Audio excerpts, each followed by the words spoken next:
વૃદ્ધાશ્રમ તારીખ 20/11/25 ના રોજ એડમિશન માટે આવેલ હિરજીભાઈ ગાંડાભાઈ પટેલ, ઉંમર વર્ષ છે 75 અને તેમના દીકરા છે. તેમના દીકરાને પેરાલિસિસ થઈ ગયેલ છે અને તેઓ પોતે અત્યારે હાલ બેડ રેસ્ટ છે. તો તેમનું નામ છે પ્રવીણભાઈ હિરજીભાઈ પટેલ. તેમની ઉંમર છે 49 વર્ષ. જીવનધારામાં કે જેઓ એકલા જ છે, જેઓને એકલી દીકરીઓ છે, જેઓ નિસંતાન છે, જેઓ એબનોર્મલ છે, આવા વડીલોને એડમિશન મળતું હોય છે. જોડે જોડે જેને પેરાલિસિસ થઈ ગયો છે, પોતે પરવશ થઈ ગયા છે કે પોતે પોતાનું નથી કરી શકતા, તેમને પણ પ્રથમ પ્રાયોરિટીમાં અહીંયા સંસ્થાના નિયમોને આધીન એડમિશન મળતા હોય છે. તો અત્યારે જે પ્રવીણભાઈ છે, તો પ્રવીણભાઈને શું તકલીફો થઈ અને તેમને કેમ એડમિશન લેવું છે તે આપણે જાણીશું. કે પ્રવીણભાઈ, તમે અહીંયા એડમિશન માટે આવ્યા છો, તો તમારે કેમ અહીંયા એડમિશન લેવું છે અને તમને શું તકલીફ છે તો તમે અહીંયા આવ્યા છો?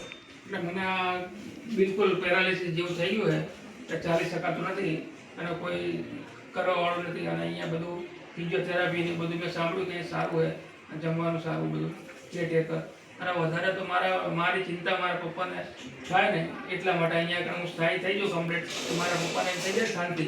એટલા માટે તો મારા પપ્પાને મારી ચિંતા છતાં એમ કે હું ના હોય ત્યારે આનું શું એમ, એટલે અહીંયા હું આવી જાઉં અને મારા પપ્પા બધું જોઈ જાય કે ના અહીંયા બધું વ્યવસ્થિત છે અને મારે કોઈ ચિંતા જેવું છે નહીં. રહેવા આવું છે ને? કેમ આવું છે? કેમ આવું છે એમ કે અહીંયા આશ્રમમાં રહેવા કેમ આવું છે? કેમ આવું છે એમ અહીંયા કેમ રહેવા આવું છે એમ કે જીવવા માટે સારું. અહીંયા બધી સગવડ છે, તમે અમારી સેવા સારી કરો છો એટલા. આજે તેમના મામા પણ અહીંયા આવ્યા છે. તેમનું નામ છે કનુભાઈ.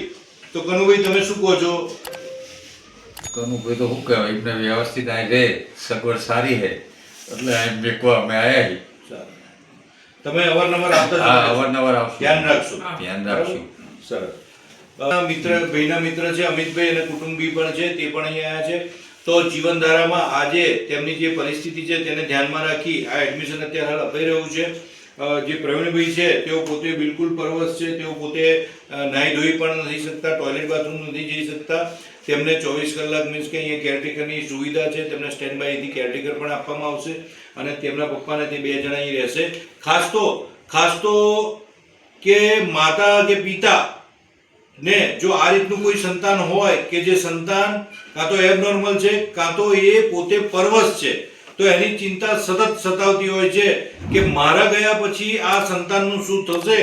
તો જીવનધારામાં ઘણા બધા વડીલો આ રીતે આવ્યા અને તેમના સંતાનો સાથે રહેતા હોય અને કદાચ તેમનું આયુષ્ય પૂરું થતાં તેઓએ જો આ દુનિયામાંથી વિદાય લીધી હોય તો તેઓ પોતે એક સારું કે મારો દીકરો કે દીકરી અહીંયા સારી રીતે રહી રહ્યા છે, આ પરિવારમાં સેટ થઈ ગયા છે, તો એ રીતે તેઓ અહીંથી વિદાય લેતા હોય છે. આવા ઘણા બધા ભૂતકાળમાં પણ અહીં એડમિશનો અપાયા છે અને તેમના દીકરા અને દીકરી જે વડીલો હોય તેઓએ વિદાય લીધી હોય અને તેમના દીકરા દીકરીઓ અત્યારે હાલ જીવનધારામાં છે. જીવનધારામાં આ રીતના ડિસીઝવાળા ટોટલ 49 વ્યક્તિઓ છે કે જે 60 વર્ષથી નીચેના છે અને તેવા એડમિશનો પણ અહીં અપાતા હોય છે. તો પ્રવીણભાઈને પણ અહીં એડમિશન આપી રહ્યા છે. તેમને અહીંથી ફિઝિયોથેરાપી શરૂ કરવામાં આવશે, તેમની યોગ્ય બધી ટ્રીટમેન્ટ કરવામાં આવશે અને આગળ જતાં ભગવાન જો તેમનું સરસ એ હશે, ભગવાન કરશે તો તેઓ ખૂબ જ સરસ ચાલતા થશે. તેમની મહેનત પણ જોઈશે અને ખૂબ સરસ તેઓ ટૂંક સમયમાં ચાલતા થશે.